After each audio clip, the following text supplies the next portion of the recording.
ॐ भूर्भुवः स्वः तत्सवितुर्वरेण्यं भर्गो देवस्य धीमहि धियो यो नः प्रचोदयात्।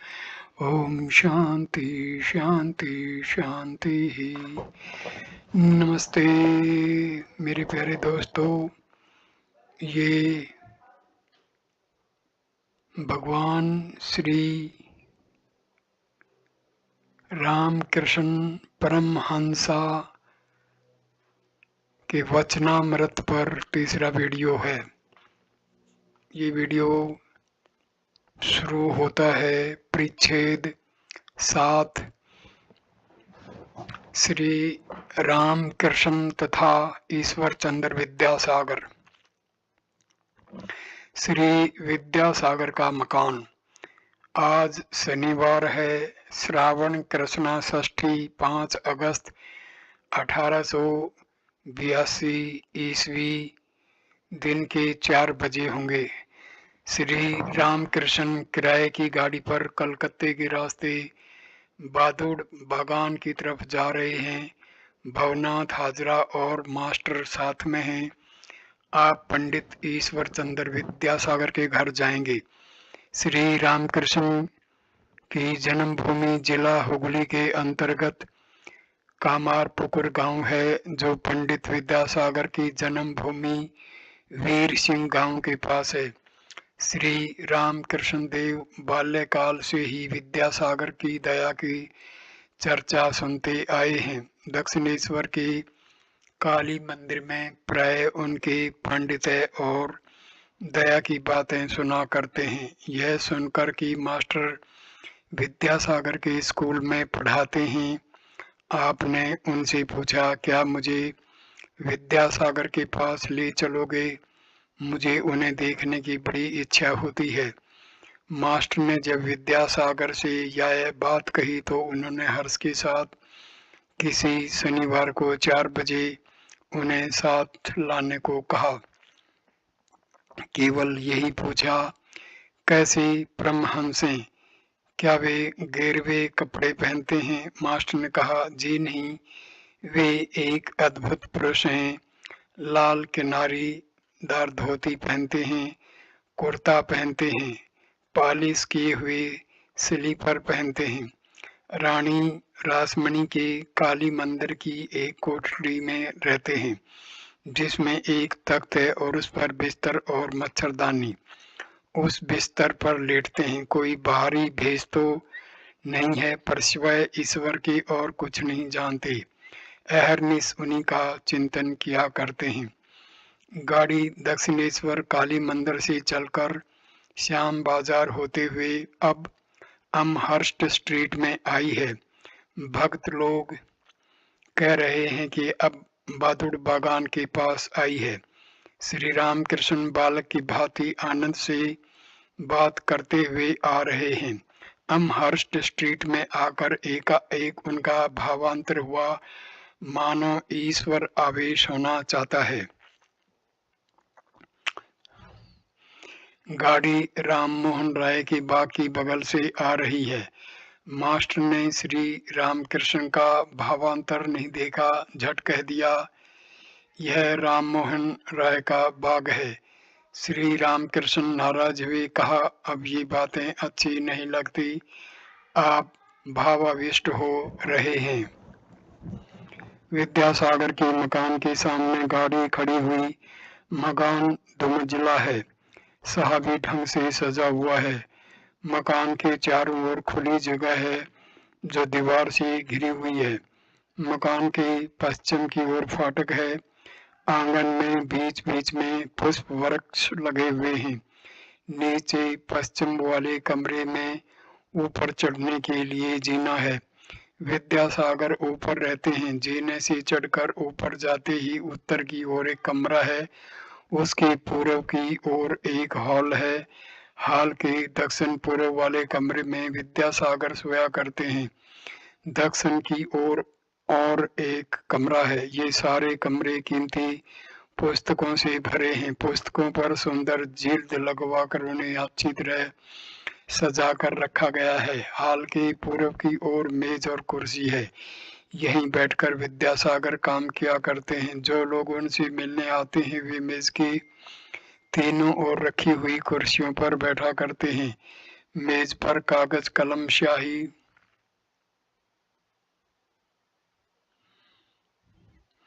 आदि लिखने की वस्तुएं, बहुत सी चिट्ठियां और कुछ पुस्तकें रखी हुई हैं। इस मेज के दक्षिण दिशा के एक कमरे में एक छोटा बिछौना है। यहीं पर आप शयन करते हैं। मेज पर जो चिट्ठियां रखी हुई हैं उनमें क्या लिखा है? शायद किसी विधवा ने लिखा है, मेरा नाबालिग बच्चा अनाथ है, उसकी ओर देखने वाला कोई नहीं, आप ही को उसकी ओर देखना होगा। किसी ने लिखा है, आप कहीं चले गए थे इसलिए हमें इस माह का पैसा समय पर नहीं मिला, बड़ी तकलीफ हुई। किसी गरीब छात्र ने लिखा है, आपके स्कूल में निःशुल्क भर्ती तो हो गया हूँ पर मैं पुस्तकें खरीदने की भी सामर्थ्य नहीं है।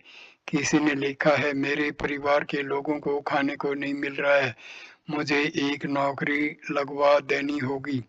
उनके स्कूल के किसी शिक्षक ने लिखा है, मेरी बहन विधवा हो गई है, उसका सारा भार मुझ पर आ पड़ा है, इतनी तनख्वाह में मेरा गुजर नहीं हो पाएगा। शायद किसी ने विलायत से पत्र लिखा है, मैं यहाँ विपत्ति में पड़ा हूँ, आप दीन बंधु हैं, कुछ मदद भेजकर इस कष्ट से मेरी रक्षा करें। किसी ने लिखा है, अमुक तारीख को हमारे फैसले का दिन निश्चित हुआ है, उस दिन आप आकर हमारा झगड़ा मिटा दें। श्री राम कृष्ण देव गाड़ी से उतरे। मास्टर राह बताते हुए आपको मकान के भीतर ले जा रहे हैं। आंगन में फूलों के पेड़ हैं, उनके बीच में से जाते हुए श्री राम कृष्ण बालक की तरह बटन में हाथ लगाकर मास्टर से पूछ रहे हैं, कुर्ते के बटन खुले हुए हैं, इससे कुछ हानि तो नहीं होगी? बदन पर एक सूती कुर्ता है और लाल किनारे की धोती पहने हुए है, जिसका एक छोर कंधे पर पड़ा हुआ है। पैरों में स्लीपर है। मास्टर ने कहा, आप इस सब के लिए चिंता न कीजिए, आपकी कहीं कुछ त्रुटि न होगी, आपको बटन नहीं लगाना पड़ेगा। समझाने पर लड़का जैसा शांत हो जाता है, आप भी वैसे हो गई। विद्यासागर श्री रामकृष्ण भक्तों के साथ जीने से चढ़कर पहले कमरे में जो उत्तर की तरफ था गए। कमरे में उत्तरी हिस्से में विद्यासागर दक्षिणाभिमुख बैठे हैं। सामने एक चौकोर लंबी चिकनी मेज है, इसी के पास एक बेंच है। मेज के आसपास कुछ कुर्सियां हैं। विद्यासागर दो एक मित्रों से बातचीत कर रहे थे। श्री रामकृष्ण के प्रवेश करते ही विद्यासागर ने खड़े होकर उनका स्वागत किया। श्री रामकृष्ण मेज के पूर्व की ओर खड़े हैं, बायां हाथ मेज पर है, पीछे वह बेंच है। विद्यासागर को पूर्व परिचित की भांति एकटक देखते हैं और भावावेश में हंसते हैं। विद्यासागर की उम्र 63 के लगभग होगी। श्री रामकृष्ण से वे 16-17 वर्ष बड़े होंगे। मोटी धोती पहने हुए हैं, पैरों में स्लीपर और बदन में एक आधी आस्तीन का फला लेन का कुर्ता। सिर का निचला हिस्सा चारों तरफ उड़िया लोगों की तरह मुड़ा हुआ है। बोलने के इसमें उज्जवल दांत नजर आते हैं, सभी दांत नकली हैं। सिर खूब बड़ा है, ललाट ऊंचा है और कद कुछ छोटा। ब्राह्मण है इसलिए जनेऊ में जनेऊ है। विद्यासागर में अनेक गुण है। पहला गुण विद्या अनुराग। एक दिन मास्टर से यह कहते हुए सचमुच ही रो पड़े थे कि मेरी तो तीव्र इच्छा थी कि खूब विद्या अध्ययन करूं, पर कुछ ने उसका संसार में पड़ जाने के कारण बिल्कुल समय नहीं मिला। दूसरा गुण सर्व जीवों पर दया। विद्यासागर दया के सागर हैं। बछड़ों को माँ का दूध नहीं मिलता, यह देखकर दूध पीना छोड़ ही दिया था। आखिर कई साल बाद स्वास्थ्य बहुत अधिक बिगड़ जाने के कारण फिर दूध शुरू करना पड़ा था। गाड़ी में नहीं चढ़ते थे। घोड़ा बेचारा अपना कष्ट जता नहीं सकता। चुपचाप सहता जाता है। एक दिन आपने देखा एक बोझ ढोने वाले हम्माल को हैजा हो गया है। वह रास्ते पर पड़ा हुआ है, पास ही उसकी टोकरी पड़ी है। देखते ही आप स्वयं उसे उठाकर अपने घर ले आए और उसकी सेवा शुश्रूषा करने लगे। तीसरा गुण स्वाधीनता प्रीति। अधिकारियों के साथ एक मत न होने के कारण संस्कृत कॉलेज के प्रधानाध्यापक प्रिंसिपल का पद छोड़ दिया। चौथा गुण लोगों की निंदा स्तुति की परवाह नहीं थी। एक शिक्षक पर आपका स्नेह था। उनकी बेटी के विवाह के समय बगल में उसे उपहार देने के लिए नया वस्त्र दाब कर आ खड़े हुए। पांचवा गुण मातृ भक्ति तथा मानसिक बल। माँ ने कहा था, ईश्वर तुम यदि इस विवाह में भाई के विवाह में नहीं आओगे तो मेरे मन में बड़ा दुख होगा। इसलिए कलकत्ते से पैदल ही निकल पड़े। राह में दामोदर नदी थी, नाव नहीं थी, तैरकर ही उस पर चले गए। विवाह की रात्रि को गीले कपड़ों में माँ के सामने जा पहुंचे। कहा, माँ मैं आ गया। विद्यासागर के साथ श्री रामकृष्ण का वार्तालाप। श्री रामकृष्ण भावाविष्ट हो रहे हैं और थोड़ी देर के लिए उसी दिशा में खड़े हैं। भाव संभालने के लिए बीच बीच में कहते हैं कि पानी पीऊंगा। इस बीच में घर के लड़के और आत्मीय बंधु भी आकर खड़े हो गए। श्री रामकृष्ण भावाविष्ट होकर बेंच पर बैठते हैं। एक 17-18 वर्ष का लड़का उस पर बैठा है। विद्यासागर के पास सहायता मांगने आया है। श्री रामकृष्ण भावाविष्ट हैं। ऋषि की अंतर्दृष्टि लड़के के सब मनोभाव ताड़ गई। आप कुछ सरक कर बैठे और भावावेश में कहने लगे, माँ इस लड़के की संसार में बड़ी आसक्ति है और तुम्हारे अविद्या के संस्कार पर। यह अविद्या का लड़का है जो ब्रह्म विद्या के लिए व्याकुल नहीं है। केवल अर्थ करी विद्या का उपार्जन करना उसके लिए व्यर्थ है। कदाचित आप यही कह रहे हैं। विद्यासागर ने व्यग्र होकर किसी से पानी लाने को कहा और मास्टर से पूछा, कुछ मिठाई लाऊं क्या, ये खाएंगे? मास्टर ने कहा, जी हाँ ले आइए। विद्यासागर जल्दी से भीतर जाकर कुछ मिठाइयाँ ले आए और कहा कि ये वर्धमान से आई हैं। श्री रामकृष्ण को कुछ खाने को दी गई। हाजरा और भावनाथ ने भी कुछ पाई। जब मास्टर की बारी आई तो विद्यासागर ने कहा, वह तो घर ही का लड़का है, उसके लिए चिंता नहीं। श्री रामकृष्ण एक भक्त लड़के के बारे में विद्यासागर से कह रहे हैं जो सामने ही बैठा था। आपने कहा, यह लड़का बड़ा अच्छा है और इसके भीतर सार है, जैसे फल्गु नदी। ऊपर तो रेत है पर थोड़ा खोदने से ही भीतर पानी बहना दिखाई देता है। मिठाई पा चुकने के बाद आप हंसते हुए विद्यासागर से बातचीत कर रहे हैं। देखते ही देखता कमरा दर्शकों से भर गया। कोई बैठा है, कोई खड़ा है। श्री रामकृष्ण, आज सागर से आ मिला। इतने दिन खाई सोता और अधिक से अधिक हुआ तो नदी देखी, पर अब सागर से मिल रहा हूँ। सब हंसते हैं। विद्यासागर, तो थोड़ा खारा पानी लेते जाइए। हास्य। श्री रामकृष्ण, नहीं जी, खारा पानी क्यों, तुम तो अविद्या के सागर ने विद्या के सागर हो। सब हंसे। तुम अक्षीर समुद्र हो। सब हंसे। विद्यासागर, आप जो कहें कह सकते हैं। सात्विक कर्म, दया और सिद्ध पुरुष। विद्यासागर चुप रहे। श्री रामकृष्ण फिर कहने लगे, तुम्हारा कर्म सात्विक कर्म है, यह सत्व का रजस है। सत्व गुण से दया होती है। दया से जो कर्म किया जाता है वह है तो राशिक कर्म सही, पर यह रजोगुण सत्व का रजोगुण है, इसमें दोष नहीं है। सुखदेव आदि ने लोग शिक्षा के लिए दया रख ली थी। ईश्वर के विषय में शिक्षा देने के लिए तुम विद्यादान और अन्न दान कर रहे हो, यह भी अच्छा है। निष्काम रीति से कर सको तो इससे ईश्वर लाभ होगा। कोई करता है नाम के लिए, कोई पुण्य के लिए, उनका कर्म निष्काम नहीं। फिर सिद्ध तो तुम हो ही। विद्यासागर, महाराज यह कैसे? श्री रामकृष्ण हास्य। आलू परवल सिद्ध होने से पक जाने से नरम हो जाते हैं, सो तुम भी बहुत नरम हो, तुम्हारी ऐसी दया। हास्य। विद्यासागर से हास्य। पीसा उड़ तो सिद्ध होने पर सखत हो जाता है, सब हंसी।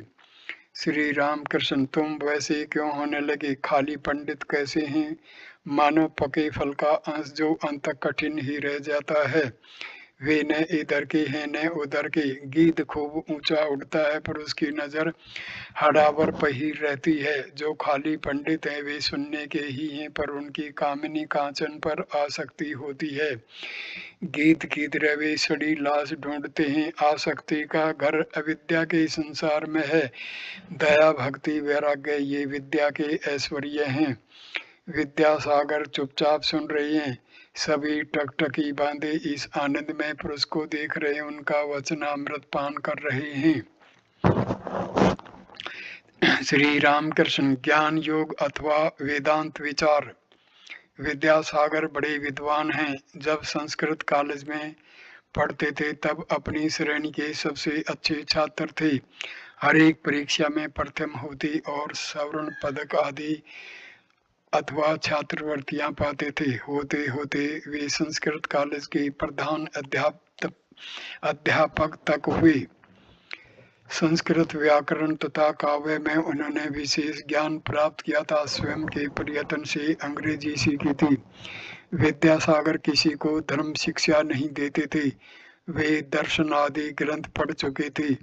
मास्टर ने एक दिन उनसे पूछा, आपको हिंदू दर्शन कैसे लगते हैं? उन्होंने जवाब दिया, मुझे यही मालूम होता है कि वो जो चीज समझाने गए उसे समझाने के। वे हिंदुओं की भांति श्राद्ध आदि सब धर्मानुष्ठान करते थे, गले में जनेऊ धारण करते थे। अपनी भाषा में जो पत्र लिखते थे उनमें से सबसे पहले श्री श्री हरि शरणम यह ईश्वर वंदनात्मक वाक्य लिखते थे। मास्टर ने और एक दिन उनको ईश्वर के विषय में यह कहते सुना, ईश्वर को कोई जान तो सकता नहीं, फिर करना क्या चाहिए? मेरी समझ में हम लोगों को ऐसा होना चाहिए कि यदि सब कोई वैसे हो तो यही पृथ्वी स्वर्ग बन जाए। हर एक को ऐसी चेष्टा करनी चाहिए कि जिससे जगत का भला हो। विद्या और अविद्या की चर्चा करते हुए श्री रामकृष्ण ब्रह्म ज्ञान की बात कह रहे हैं। विद्यासागर बड़े पंडित हैं, शायद षट दर्शन पढ़कर उन्होंने देखा है कि ईश्वर के विषय में कुछ भी जानना संभव नहीं। श्री रामकृष्ण, ब्रह्म विद्या और अविद्या दोनों के परे है, वह मायातीत है। ब्रह्म निर्लिप्त है, दुख आदि का संबंध जीव से ही है। इस जगत में विद्या माया और अविद्या माया दोनों हैं। ज्ञान भक्ति भी है और साथ ही कामनी कांचन भी है। सत भी है और असत भी, भला भी है और बुरा भी, परंतु ब्रह्म निर्लिप्त है। भला बुरा जीवों के लिए है, सत असत जीवों के लिए। वह ब्रह्म को स्पर्श नहीं कर सकता। जैसे दीप के सामने कोई भागवत पढ़ रहा है और कोई जाल रच रहा है, पर दीप निर्लिप्त है। सूर्य शिष्ट पर भी प्रकाश डालता है और दुष्ट पर भी। यदि कहो कि दुख पाप अशांति ये सब फिर क्या है, तो उसका जवाब यह है कि वे सब जीवों के लिए है। ब्रह्म निर्लिप्त है। सांप में विष है, औरों को डसने से वे मर जाते हैं, पर सांप को उससे कोई हानि नहीं होती। ब्रह्म अनिर्वचनीय अव्यपदेशम है। ब्रह्म क्या है सो मुंह से नहीं कहा जा सकता। सभी चीजें झूठी हो गई हैं। वेद पुराण तंत्र षड्यंत्र सब झूठे हो गए हैं। मुंह से पढ़े हुए, मुंह से उच्चारित हुए हैं, इसी से झूठे हो गए। पर केवल एक वस्तु झूठी नहीं हुई है, वह वस्तु ब्रह्म है। ब्रह्म क्या है यह आज तक कोई मुंह से नहीं कह सका। विद्यासागर मित्रों से, वाह, यह तो बड़ी सुंदर बात हुई। आज मैंने एक नई बात सीखी। श्री रामकृष्ण, एक पिता के दो लड़के थे। ब्रह्म विद्या सीखने के लिए पिता ने लड़कों को आचार्य को सौंपा। कुछ वर्ष बाद वे गुरु गृह से लौटे। आकर पिता को प्रणाम किया। पिता की इच्छा हुई कि देखें इन्हें कैसा ब्रह्म ज्ञान हुआ। बड़े बेटे से उन्होंने पूछा, बेटा तुमने तो सब कुछ पढ़ा है, अब बताओ ब्रह्म कैसा है। बड़ा लड़का वेदों से बहुत से श्लोकों की आवृत्ति करते हुए ब्रह्म का स्वरूप समझाने लगे। पिता चुप रहे। जब उन्होंने छोटे लड़के से पूछा तो वह सिर झुकाए चुप रहा, मुंह से बात नहीं निकली। तब पिता ने प्रसन्न होकर छोटे लड़के से कहा, बेटा तुम ही ने कुछ समझा है, ब्रह्म क्या है यह मुझसे नहीं कहा जा सकता। मनुष्य सोचता है कि हम ईश्वर को जान गए। एक चींटी चीन के पहाड़ के पास गई थी। एक दाना खाकर उसका पेट भर गया। एक दूसरा दाना मुंह में लिए अपने डेरे को जाने लगी। जाते समय सोच रही है कि अब की बार आकर समूचे पहाड़ को ले जाऊंगी। अक्सोत्तर जीव यही सब सोचते हैं। वे नहीं जानते कि ब्रह्म वाक्य मन के अतीत है। कोई भी हो वह कितना ही बड़ा क्यों न हो, ईश्वर को जान थोड़े ही सकता है। सुखदेव आदि मानो बड़े चींटे हैं। चीनी के 8-10 दाने मुंह में ले लें और क्या। ब्रह्म सच्चिदानंद स्वरूप है। वेद पुराणों में जो ब्रह्म के विषय में कहा गया है वह किस ढंग का कथन है सो सुनो। एक आदमी के समुद्र देखकर लौटने पर यदि कोई उससे पूछे कि समुद्र कैसा देखा तो वह जैसे मुंह बाएं कहता है, हाय क्या देखा, कैसी लहरें, कैसी आवाज। बस ब्रह्म का वर्णन भी वैसा ही है। वेदों में लिखा है वह आनंद स्वरूप है, सच्चिदानंद। सुखदेव आदि ने यह ब्रह्म सागर किनारे पर खड़े होकर देखा और छुआ था। किसी के मता अनुसार इस सागर में उतरे नहीं। इस सागर में उतरने से फिर कोई लौट नहीं सकता। निर्विकल्प समाधि तथा ब्रह्म ज्ञान। समाधिष्ट होने से ब्रह्म ज्ञान होता है, ब्रह्म दर्शन होता है। उस दशा में विचार बिल्कुल बंद हो जाता है, आदमी चुप हो जाता है। ब्रह्म कैसी वस्तु है यह मुझे बताने की सामर्थ्य नहीं रहती। एक नमक का पुतला समुद्र नापने गया, सब हंसे। पानी कितना गहरा है उसकी खबर देना चाहता था, पर खबर देना उसे नसीब नहीं हुआ। वह पानी में उतरा कि गल गया। बस फिर खबर कौन दे। किसी ने प्रश्न किया, क्या समाधिस्थ पुरुष जिनको ब्रह्म ज्ञान हुआ है फिर बोलते नहीं। श्री रामकृष्ण विद्यासागर आदि से लोक शिक्षा के लिए शंकराचार्य ने विद्या का अहम रखा था। ब्रह्म दर्शन होने से मनुष्य चुप हो जाता है। जब तक दर्शन न हो तभी तक विचार होता है। घी जब तक पकने जाए तभी तक आवाज करता है। पके घी से शब्द नहीं निकलता, पर पके घी में कच्ची पूरी छोड़ी जाती है तो फिर एक बार वैसा ही शब्द निकलता है। जब कच्ची पूरी को पका डाला तब वह फिर चुप हो जाता है। वैसे ही समाधिस्थ पुरुष लोक शिक्षण के लिए फिर नीचे उतरता है, फिर बोलता है। जब तक मधुमक्खी फूल पर नहीं बैठती तब तक भन भनाती रहती है। फूल पर बैठकर मधु पीना शुरू करने के बाद वह चुप हो जाती है। हाँ, मधुपान के उपरांत मस्त होकर फिर कभी कभी भन भनाती है। तालाब में घड़ा भरते इसमें भक भक आवाज होती है। घड़ा भर जाने के बाद फिर आवाज नहीं होती, सब हंसे। हाँ, यदि एक घड़े से पानी दूसरे घड़े में डाला जाए तो फिर शब्द होता है हास्य। ज्ञान एवं विज्ञान, अद्वैतवाद, विशिष्टा अद्वैतवाद तथा द्वैतवाद का समन्वय। श्री रामकृष्ण ऋषियों को ब्रह्म ज्ञान हुआ था। नियम बुद्धि का लेश मात्र रहते वह ब्रह्म ज्ञान नहीं होता। विषय बुद्धि का लेश मात्र रहते यह ब्रह्म ज्ञान नहीं होता। ऋषि लोग कितनी परिश्रम करते थे। सवेरे आश्रम से चले जाते थे, दिन भर अकेले ध्यान चिंतन करते और रात को आश्रम में लौटते कुछ फल फूल खाते थे। देखना, सुनना, छूना, इन सब विषयों से मन को अलग रखते थे, तब कहीं उन्हें ब्रह्म का बोध होता था। कलयुग में लोगों के प्राण अन्न पर निर्भर हैं, दे आत्म बुद्धि जाती नहीं। इस दशा में सोहम मैं ब्रह्म हूँ कहना अच्छा नहीं। सभी काम किए जाते हैं, फिर मैं ही ब्रह्म हूँ यह कहना ठीक नहीं। जो विषय का त्याग नहीं कर सकते, जिनका अहम भाव किसी तरह जाता नहीं, उनके लिए मैं दास हूँ, मैं मुक्त हूँ, यह अभिमान अच्छा है।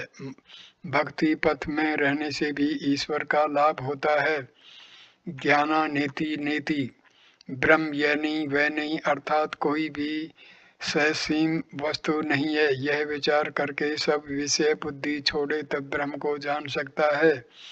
जैसे कोई जीने की एक एक सीढ़ी पार करते हुए छत पर पहुंच सकता है, पर विज्ञानी जिसने विशेष रूप से ईश्वर से मेल मिलाप किया है और भी कुछ दर्शन करता है, वह देखता है कि जिन चीजों से छत बनी है उन ईंटों चूने सुर्खी से जीना भी बना है। नेति नेति करके जिस ब्रह्म वस्तु का ज्ञान होता है वह जीव और जगत होती है। विज्ञानी देखता है कि जो निर्गुण है वही सगुण भी है।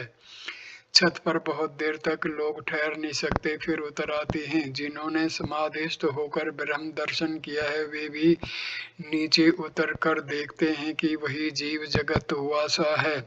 सा रे गा मा प ध नी में चरम भूमि में बहुत देर तक रहा नहीं जाता, अहम नहीं मिटता। तब मनुष्य देखता है कि ब्रह्म ही मैं, जीव जगत सब कुछ हुआ है। इसी का नाम विज्ञान है। ज्ञानी की राह भी राह है, ज्ञान भक्ति की राह भी राह है, फिर भक्ति की भी राह एक राह है। ज्ञान योग भी सत्य है और भक्ति पथ भी सत्य है। सभी रास्ते से ईश्वर के समीप जाया जा सकता है। ईश्वर जब तक जीवों में मैं बोध रखता है तब तक भक्ति पथ ही सरल है। विज्ञानी देखता है कि ब्रह्म अटल निष्क्रिय सुमेरुवत है। यह संसार उसके सत्व रज और तम इन तीन गुणों से बना है, पर वह निर्लिप्त है। विज्ञानी देखता है कि जो ब्रह्म है वही भगवान है, जो गुणातीत है वही षड ऐश्वर्य पूर्ण भगवान है। यह जीव और जगत, मन और बुद्धि, भक्ति, वैराग्य और ज्ञान सब उसके ऐश्वर्य हैं। सहस्य जिस बाबू के घर द्वार नहीं है या तो बिक गया वह बाबू कैसा, सब हंसे। ईश्वर षडैश्वर्य पूर्ण है, यदि उसकी ऐश्वर्य न होता तो कौन उसकी परवाह करता, सब हंसे। विभु के रूप में एक किंतु शक्ति विशेष। देखो नहीं यह जगत कैसा विचित्र है, कितने प्रकार की वस्तुएं, चंद्र सूर्य नक्षत्र, कितने प्रकार के जीव इसमें हैं, बड़ा छोटा अच्छा बुरा, किसी में शक्ति अधिक है किसी में कम। विद्यासागर, क्या ईश्वर ने किसी को अधिक शक्ति दी है और किसी को कम? श्री राम कृष्ण, वह विभु के रूप में सब प्राणियों में है, चींटियों तक में है, पर शक्ति का तारतम्य होता है। नहीं तो क्या कोई दम आदमियों को हरा देता है और कोई एक ही आदमी से भागता है? और ऐसा न हो तो भला तुम्हें ही सब कोई क्यों मानते हैं? क्या तुम्हारे दो सींग निकले हैं? हास्य औरों को अपेक्षा तुमसे अधिक दया है। विद्या है इसलिए तुमको लोग मानते हैं और देखने आते हैं, क्या तुम ये बात नहीं मानते हो? विद्यासागर मुस्कुराते हैं। केवल पांडित्य पुस्तक की विद्या असार है, भक्ति ही सार है। श्री राम कृष्ण, केवल पंडिताई में कुछ नहीं है। लोग किताबें इसलिए पढ़ते हैं कि वे ईश्वर लाभ में सहायता करेंगी, उनसे ईश्वर का पता लगेगा। आपकी पोथी में क्या है? किसी ने एक साधु से पूछा, साधु ने उसे खोलकर दिखाया। हर एक पन्ने में ओम राम लिखा था और कुछ नहीं। गीता का अर्थ क्या है? उसे 10 बार कहने से जो होता है वही। 10 बार गीता, गीता कहने से तागी तागी निकल आता है। गीता यह शिक्षा दे रही है कि हे जीव, तुम सब छोड़कर ईश्वर लाभ की चेष्टा कर। कोई साधु हो चाहे ग्रस्त, मन से सारी आसक्ति दूर करनी चाहिए। जब चैतन्य देव दक्षिण में तीर्थ भ्रमण कर रहे थे तो उन्होंने देखा कि एक आदमी गीता पढ़ रहा है। एक दूसरा आदमी थोड़ी दूर बैठा उसे सुन रहा है और सुनकर रो रहा है। आंखों से आंसू बह रहे हैं। चैतन्य देव ने पूछा, क्या तुम यह सब समझ रहे हो? उसने कहा, प्रभु, इन श्लोकों का अर्थ तो मैं नहीं समझता हूँ। उन्होंने पूछा, तो रोते क्यों हो? अर्जुन भक्त ने जवाब दिया, मैं देखता हूँ कि अर्जुन का रथ है और उसके सामने भगवान और अर्जुन बातचीत कर रहे हैं। बस यही देखकर मैं रो रहा हूँ। भक्ति योग का रहस्य। श्री राम कृष्ण, विज्ञानी क्यों भक्ति के लिए रहते हैं? इसका उत्तर यह है कि मैं नहीं दूर होता।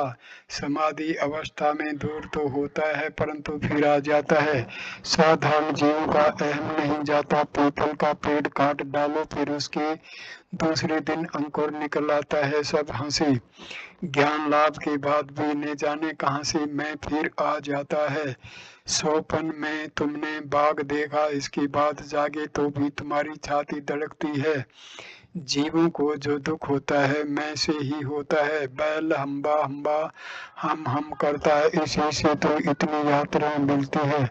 हल में जोता जाता है, वर्षा और धूप सहनी पड़ती है और फिर कसाई लोग काटते हैं, चमड़े से जूते बनते हैं, ढोल बनता है, तब वो खूब पिटता है हाथ से, फिर भी निस्तार नहीं। अंत में आंतों से तात बनती हैं और उसे दुनिया अपने धनुवे में लगाता। तब वह मैं नहीं कहता, तब कहता है तुम अर्थात तुम।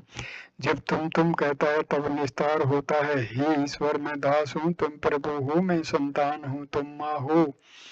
राम ने पूछा, हनुमान, तुम मुझे किस रूप में देखते हो? हनुमान ने कहा, राम, जब मुझे मैं का बोध रहता है तब देखता हूँ तुम पूर्ण हो, मैं अंश हूँ, तुम प्रभु हो, मैं दास हूँ। और राम, जब तत्व ज्ञान होता है तब देखता हूँ तुम ही मैं हो और मैं ही तुम हूँ। सेवक भाव ही अच्छा है। मैं जबकि हटने का ही नहीं तो बना रहने दो साले को दास में। मैं और मेरा अज्ञान है। मैं और मेरा ये दोनों अज्ञान है। यह भाव कि मेरा घर है, मेरा रुपये है, मेरी विद्या है, मेरा यह सब ऐश्वर्य है, अज्ञान से पैदा होता है। और यह भाव ज्ञान से कि हे ईश्वर, तुम करता हो और ये सब तुम्हारी चीजें हैं। घर परिवार, लड़के बच्चे, सब जन वर्ग, बंधु बांधव, ये सब तुम्हारी वस्तुएं हैं। मृत्यु का सर्वदा स्मरण रखना चाहिए। मरने के बाद कुछ भी न रह जाएगा। यहाँ कुछ कर्म करने के लिए आना हुआ है। जैसे कि देहात में घर है परंतु काम करने के लिए कलकत्ता आया जाता है। यदि कोई दर्शक बगीचा देखने को आता है तो धनी मनुष्यों के बगीचे को कर्मचारी कहता है, यह बगीचा हमारा है, यह तालाब हमारा है। परंतु किसी कसूर पर जब वह नौकरी से अलग कर दिया जाता है तब आम की लकड़ी के बने हुए संदूक को ले जाने का भी उसे अधिकार नहीं रह जाता। संदूक दरबान के हाथ भेज दिया जाता है। हाँ से भगवान दो बातों पर हंसते हैं। एक तो जब वैद्य रोगी की माँ से कहता है, माँ, क्या भय है, मैं तुम्हारे लड़के को अच्छा कर दूंगा। उसमें भगवान यह सोचकर हंसते हैं कि मैं मार रहा हूँ और यह कहता है मैं बचाऊंगा। वैद्य सोचता है मैं करता हूँ, इधर करता है, यह वह भूल गया है। दूसरा अवसर वह होता है जब दो भाई रस्सा लेकर जमीन नापते हैं और कहते हैं इधर की मेरी है, उधर की तुम्हारी। तब ईश्वर और एक बार हंसते हैं, यह सोचकर हंसते हैं कि जगत ब्रह्मांड मेरा है, पर ये कहते हैं यह जगह मेरा है और वह तुम्हारी। उपाय, विश्वास और भक्ति। श्री राम कृष्ण, उन्हें कोई विचार द्वारा जान सकता है। दास होकर, शरणागत होकर उन्हें पुकारो।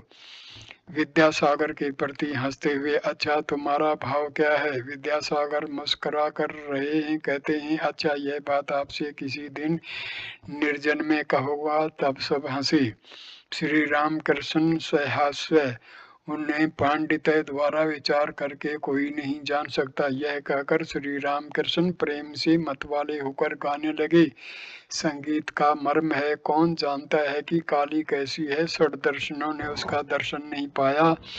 मूलाधार और सहस्रार में योगी लोग सदा उसका ध्यान करते हैं। वह पद्मवन में हंस के साथ हंसी जैसे रमण करती है। वह आत्मा राम की आत्मा है, प्रणव का प्रणाम है।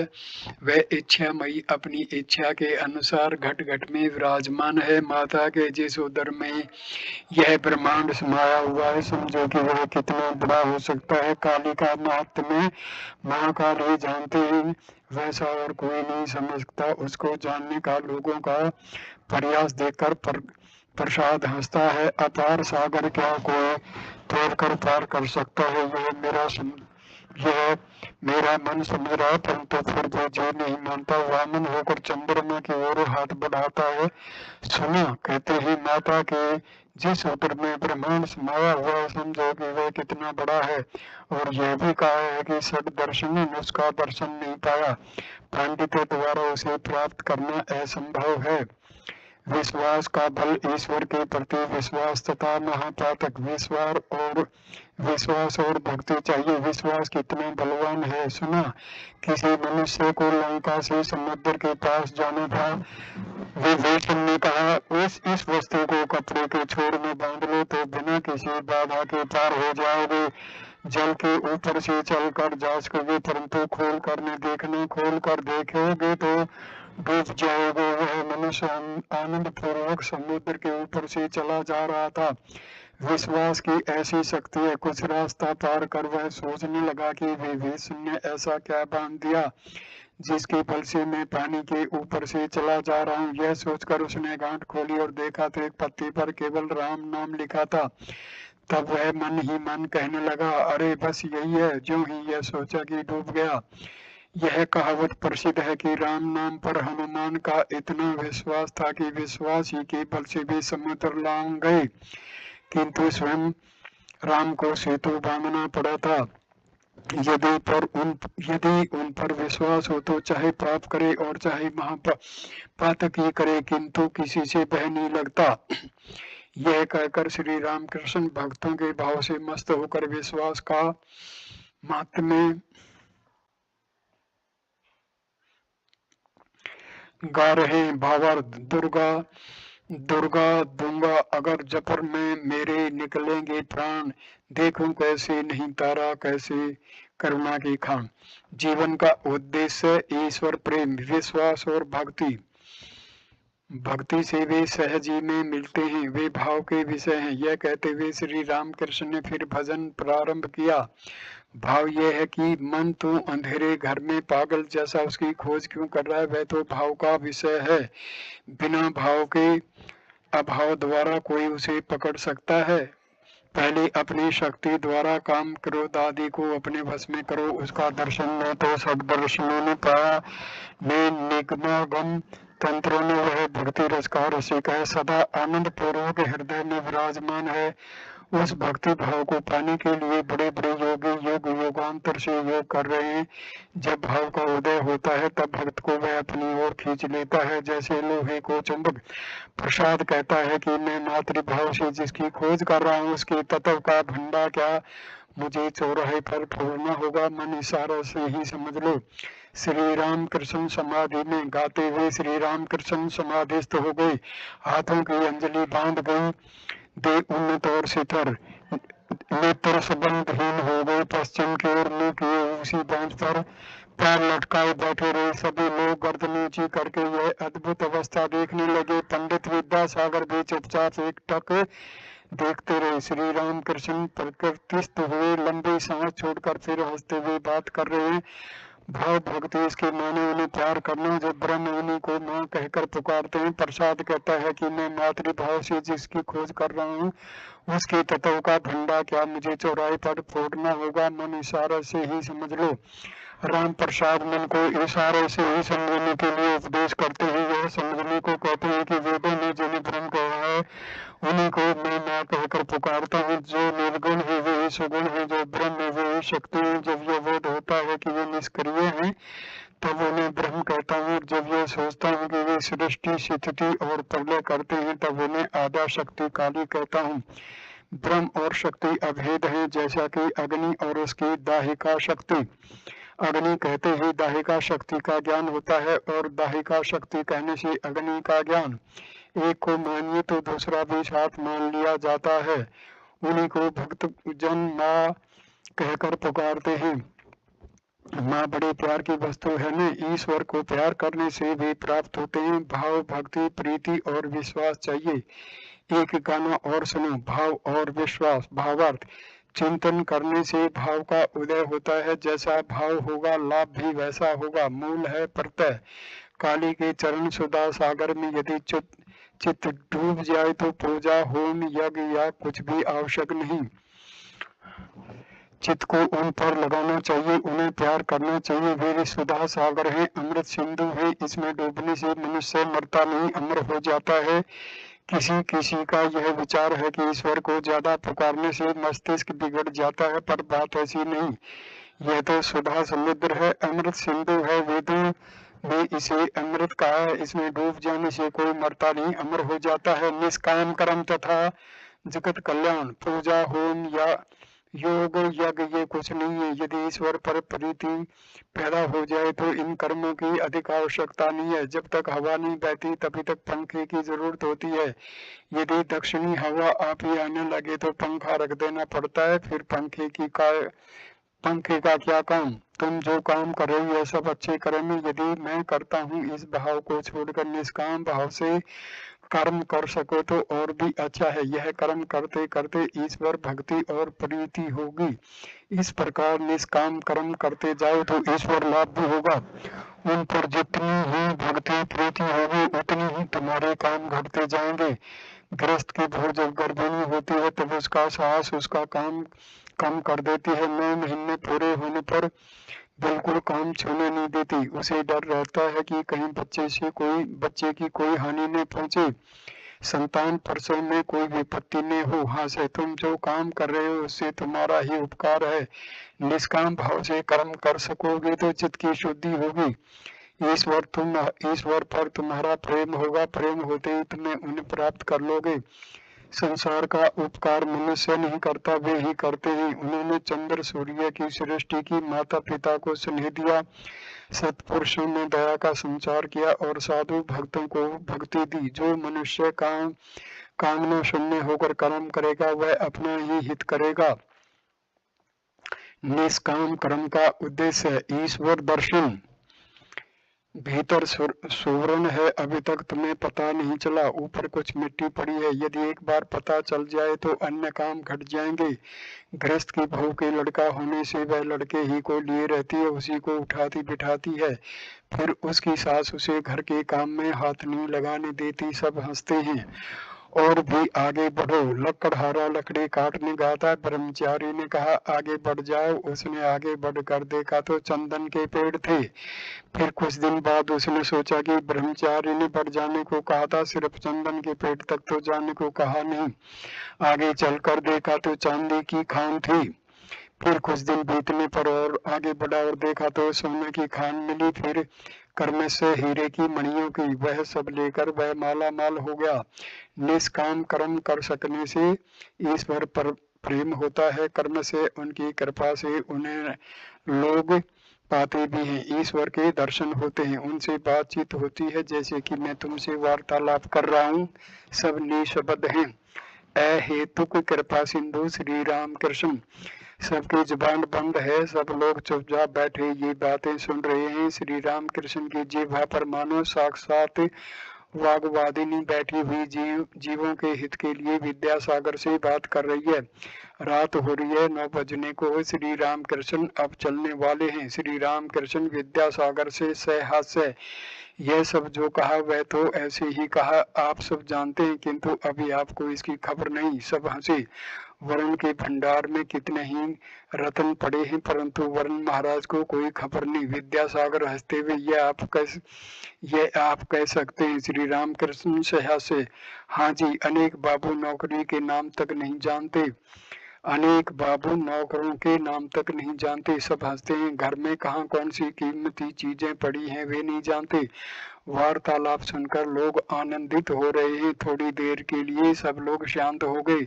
श्री राम कृष्ण विद्यासागर से फिर प्रसंग उठाते हैं। श्री राम कृष्ण हंसमुख, एक बार बगीचा देखने जाइए, रासमणी का बगीचा बड़ी अच्छी जगह है। विद्यासागर, जरूर जाऊंगा, आप आए और मैं नहीं जाऊंगा। श्री राम कृष्ण, मेरे पास राम राम। विद्यासागर, ये क्या ऐसी बात आपने क्यों कही, मुझे समझाइए। श्री राम कृष्ण, हम लोग छोटी छोटी किश्तियां हैं जो खाई नाले और बड़ी नदियों में जा सकती हैं, परंतु आप हैं जहाज, कौन जानता है जाते इसमें रेत में लग जाए। सब हंसते हैं। विद्यासागर प्रफुल्ल मुख किंतु चुपचाप बैठे हैं। श्री राम कृष्ण हंसते हैं। श्री राम कृष्ण, पर हाँ, इसमें जहाज भी जा सकता है। विद्यासागर हंसते हुए, हाँ ठीक है, यह वर्षा काल है। लोग हंसे। मास्टर, स्वागत। नवा अनुराग की वर्षा, नवा अनुराग जब होता है तब मान अपमान का बोध क्या रह सकता है। श्री राम कृष्ण उठे, भक्त जन भी उठे। विद्यासागर आत्मियों के साथ खड़े हैं, श्री राम कृष्ण को गाड़ी पर चढ़ाने जाएंगे। श्री राम कृष्ण अब भी खड़े हैं, कर जाप कर रहे हैं, जपते हुए भाव के आवेश में आ गई। मानव विद्यासागर के आत्मिक हित के लिए परमात्मा से प्रार्थना करते हों।